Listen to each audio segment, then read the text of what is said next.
Stage and Screen with Andy Snowden. Let us know what you want to hear on WhatsApp with the number 01978 540 410. We love local. Calon FM. Wow, how about that? Chasing Rainbows from the High Kings on 105 Calon FM. Now, the High Kings are an Irish folk group formed in Dublin in 2008. The band consists of Finbar Clancy, Brian Dunphy, Paul O'Brien and Darren Holden, and this year they celebrate with a 15th anniversary world tour, taking in Australia, New Zealand, America, Ireland of course, and next week they'll be starting the UK leg of their tour. In a moment I'll give you those all important local dates to us, but I'm so pleased to say that I'm joined direct from his hotel room in Ireland, Darren Holden. Darren, how are you, my man? Hi, Andy. How are you? I'm very well, thank you. Fantastic. It's lovely to speak to you, and I think it's fair to say after the last few years of uncertainty, it must be lovely for you just to be out there playing live again, right? Oh, it's amazing. It's fantastic. And we're actually making up for a lot of lost time. We've so many gigs in this year, so many tours, and we're just really loving every bit of it. And the crowds seem to have waited around for everybody to come back and get into live music again, which is wonderful. I think you're right. I think there was a feeling when it all when we were allowed out to play again, as it were, the audience seemed to miss it more than the performers, if that was even possible. Well, it is. I mean, it looks like that, and they say, you know, you don't know what you have until it's gone, and then you really appreciate it, and that was definitely the case for musicians and audiences alike. You know, it was just, when we returned properly to 100% full capacity venues, it was incredible. It was very emotional, and it's definitely something we will never take for granted again, and it's just a great opportunity now to really get out there and celebrate live music and art everywhere. But you were sort of midway through a massive US tour, weren't you? And then the news came that everybody had to go home and stay there. But now it seems that there was a real danger at one point that we'd never get back to normal. But you know, we seem to. I think we've come out the other end of it now. I think that's fair to say. Yeah, no, we have, and we were on I think we were on an 8-week tour of America, and we got through 3 weeks of it. And in Virginia, during the third week, we started to really sort of pay attention to the news. And, you know, for the previous 2 weeks, we were hearing things. We weren't quite sure what was happening. But I had this sort of foreboding fear about it, that it was starting to grow. And I was watching a lot of CNN and all the other news channels in America, and was saying to the guys in the band, guys, we may need to keep our eye on this. I'm not certain, but we may have an issue. And sure enough, everybody started calling the third week, going, you guys better get out of there soon, because if you don't, you're going to be trapped there during this whole thing. And we thought it was for a couple of weeks, but, you know, now we know it's for a couple of years. And well, we kept it going. We kept it going online, and we kept people engaged, and we kept people interested in the band. And like so many other artists did, we did a lot of online stuff. And people really responded to that, and they liked that sort of break from the reality that was going on whenever they could tune into us, and we'd do some performances and live videos. And I think that might have stood to us coming out the other end. People really sort of wanted to get back and just kind of say, listen, thanks for that. You kept us going through the whole thing. Yeah. And we appreciate it. So, yeah, I mean, let's hope we never see that again. Absolutely. And now, of course, you're on a huge world tour, which kind of takes you to the end of this year, and you've got a brand new single, "The Streets of Kinsale." We'll talk about that in a moment, if that's all right. Because first off, I just want to talk to you about your career, because I think being an Irishman, like us Welsh people, singing in music is it's in the blood, right?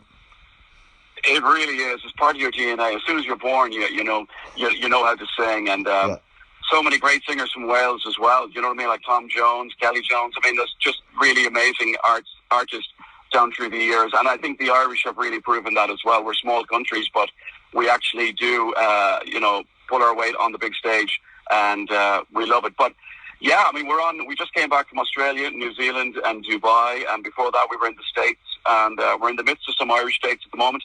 And yeah, heading to the UK on Thursday to kick off the the big tour over there in Ilkley, and we're all around the country for 2 weeks after that, and we're really looking forward to it because the UK is one of our favourite markets, and the audiences are always so cool and so generous and welcoming to us. There is a real love, I think, not just in the UK, not just in Ireland, but all over the world for Irish folk music. It's like no other genre of music, I think. Everybody seems to love it. I think people connect to it, no matter what kind of genre is your favourite. You may like rock music, heavy metal, dance, trance, whatever it may be, country. But I think everybody deep down has a few folk songs that they really like. And especially at parties when there's a few drinks involved, no matter what nationality you are, you'll hear Whiskey in the Jar or the Irish Rover, or at Christmas time, Fairy Tale of New York. And it's just one of those things. I mean, whatever it is in Irish folk music, it does connect throughout the world. And we see that everywhere we go. I mean, as I just mentioned, Australia, New Zealand. I mean, the audience in New Zealand, it was phenomenal. And predominantly, they were from there. There weren't very many Irish people in the audience, which we kind of thought was maybe a little bit odd, but we had been getting played on the radio down there for years, and we never knew about it. And we never thought about touring there before or promoting there before, but it was happening. It was like this little underground cult thing. And it came to the fore when we were there. And now we know that we have a new market down there, and we can actually return next year, hopefully, and capitalise on all of that groundwork that we've been doing. So, and it's really cool. It's very exciting. Argentina is another country that the High Kings are really popular in. We've never set foot in it, but we get played on the radio. We get played in the Philippines. We get played in Brazil. So we're currently in talks about going down to South America and doing a tour next year also. Fantastic. So it's great at this stage, after 15 years, to keep making sort of headway like that and to keep opening new doors. And that keeps it fresh for us. Absolutely, and I think you can't go to New Orleans without listening to a bit of jazz, or Nashville for a bit of country. But there's nothing quite like sitting in a bar in Ireland with a pint of Guinness to keep you company, listening to Irish folk music. There's nothing like it. Yeah, it's just a beautiful thing. It's a beautiful feeling. It's sort of like you sit down with your pint and you just get into the whole thing. You become immersed in the tapestry of it all, and you just become part of everything that's going on. And it's really cool. It's really lovely. And I like to get away with the wife and kids every now and again when I'm off the road, and just find a little quiet place down the west of Ireland, a little pub, and I just go in and do that myself. And it's just really relaxing, and it reminds you of what you are all about and where you came from and why you do what you do. And you kind of get a little snippet of why people around the world actually really, react to it, in the way that they do. And it's a lovely, warm feeling, actually. We're very proud of it. But you start your career when you're 14 years of age, is that right? It is indeed, yeah. I was born in South Kilkenny, a little village called Mooncoin, and I grew up listening to a lot of old 50s rock and roll music that my parents had on vinyl. And my first band was a little rockabilly trio in the southeast of Ireland, and called Breakaway. We loved bands like the Stray Cats, and we loved Elvis and Buddy Holly and all that stuff. And I still think to this day that on a par with folk music, 50s rockabilly music is one of my favourite things, because it really just kind of shapes you when you're a young kid and everything. And we were a little bit different, but it was very exciting. It was a very fun time, and that gave me my start to actually playing out on the road and doing live shows. Yeah. But for a 14-year-old, that takes a bit of bottle. It does. And listen, I was as green as they come, to be honest with you. I mean, I was probably a little bit too young to be doing what I did. I probably wouldn't let my own kids do it, if I'm being honest. But I loved the music, and there was no stopping me. And I loved the live reaction even then. And obviously we were chaperoned fairly well by the parents and all that. But still, I never wanted to look back. I didn't want to do anything else. And 35 odd years later, here we are, and we're still doing it, and still out there, and still enjoying it. Yeah. Before we go any further, I've got to ask you about Riverdance, because to be involved in such an iconic show such as Riverdance, a production like that, you'd be forgiven to resting on your laurels and thinking, well, I can retire now, I can die a happy man. I know, right? I mean, it's such a huge juggernaut of a show, and it's been around for so long, and that kind of came out of the blue. I was working a show in Europe, in Sweden at the time, called Rhythm of the Dance.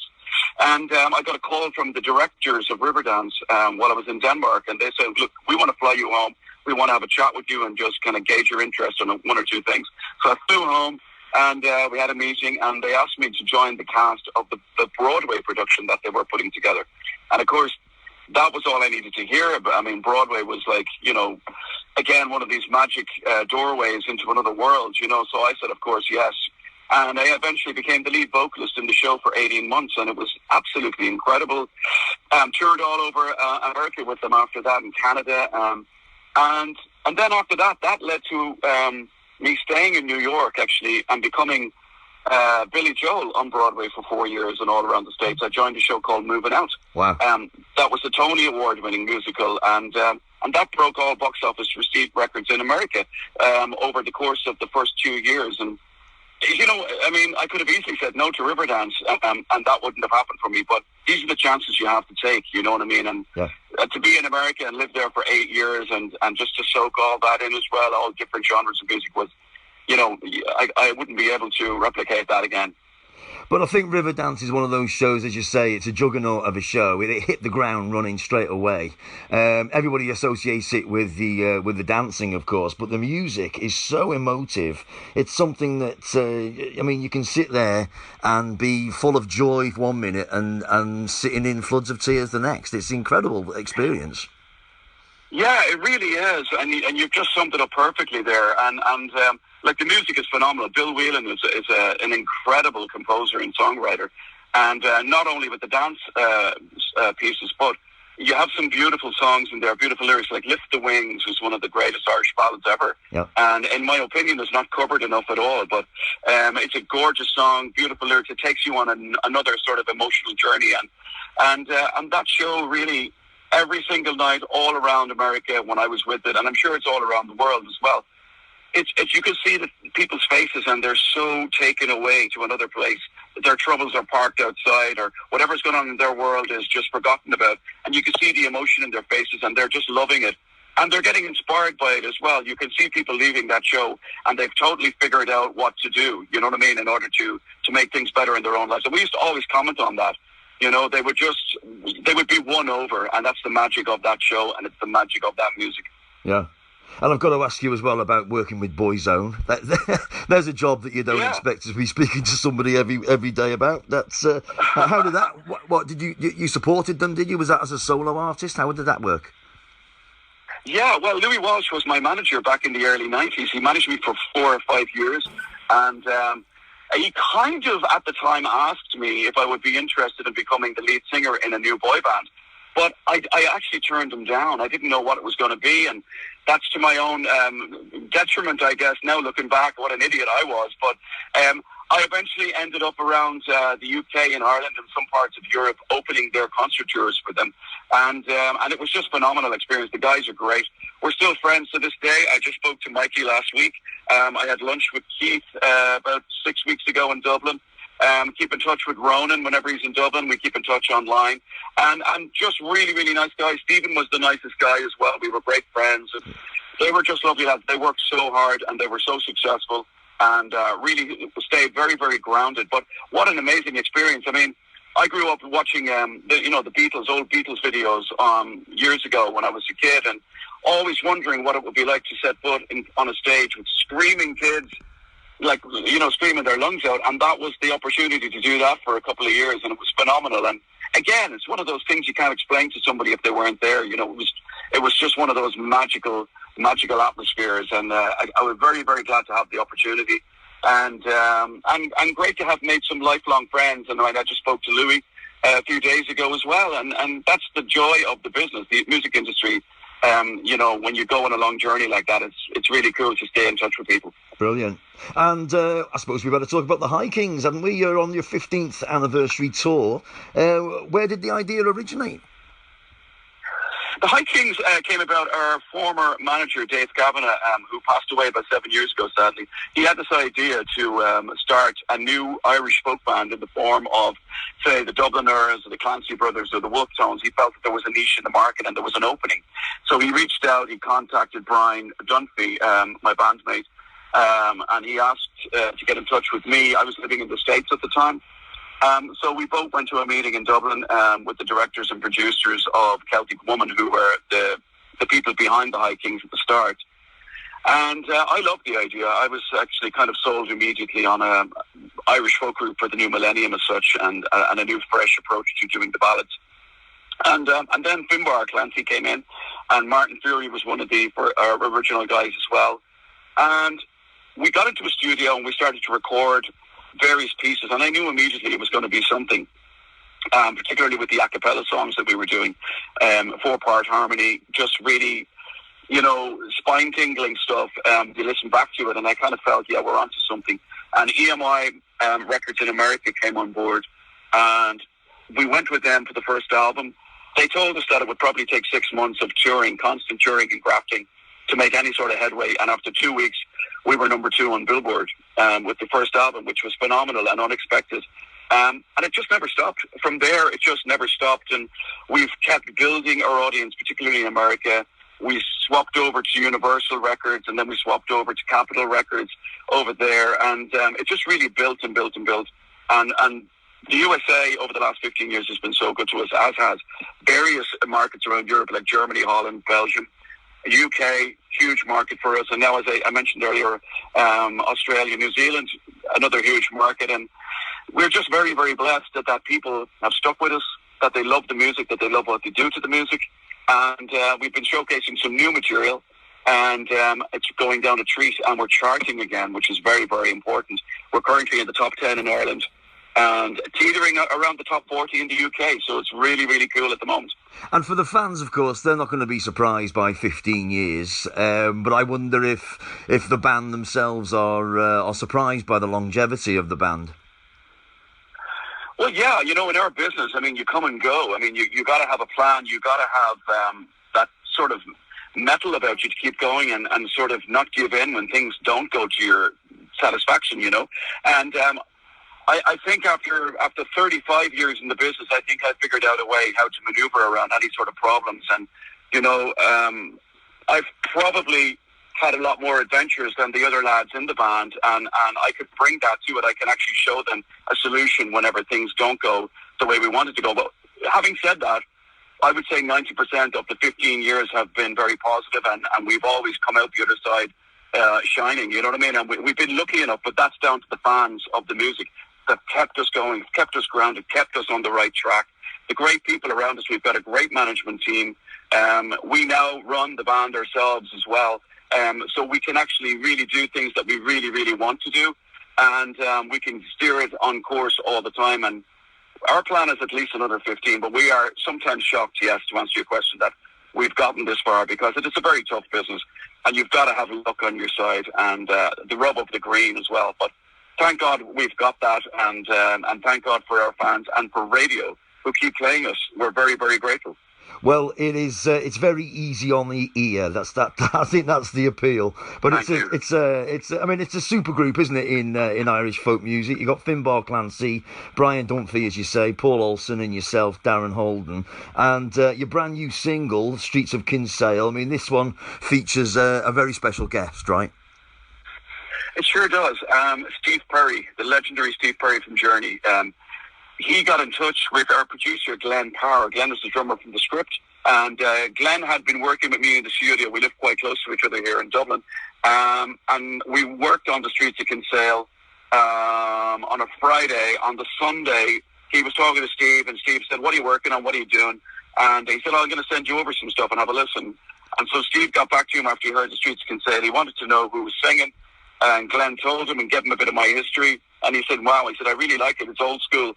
And he said, would I mind if I sang harmony on it? And I was like, oh my God, it's just, that's a dream come true. Of course I don't mind. You can sing wherever you want. Yeah. And so he did his part in San Diego in California, where he has his studio. And he sent it back and forth over the course of a few months. And every time I was in the studio in Dublin listening, I mean, it was all for me and Ken just not to break down and just lose it, because it was such an amazing thing to hear Steve Perry singing layers of harmonies and his beautiful, iconic voice on an Irish folk ballad, a brand new song. And it's just magic. I can't even put into words what that has been like. And Steve and I did a bunch of PR last month over the phone, over Zoom calls all over America and all over the world. And We're actually quite tickled because the High Kings are now getting played on classic rock radio station all over the USA, which is insane. And we're getting the most obscure interest from various magazines and newspapers around the world because of Steve's involvement. But it has opened a whole new door to us. And on the flip side, a lot of the old Journey fans are now listening to the High Kings, so we can see the numbers bumping up all the time on Spotify and Pandora and on our Facebook and Instagram and Twitter pages. It's gone through the roof. So sometimes that's all it takes, but we'll never be able to fully show our gratitude to Steve for coming on board and doing something so phenomenal with this song. It's just an incredible piece of magic. It is, absolutely, and I'm going to give it its first spin on for us anyway, on Calon FM. It's a beautiful song. It's called The Streets of Kinsale.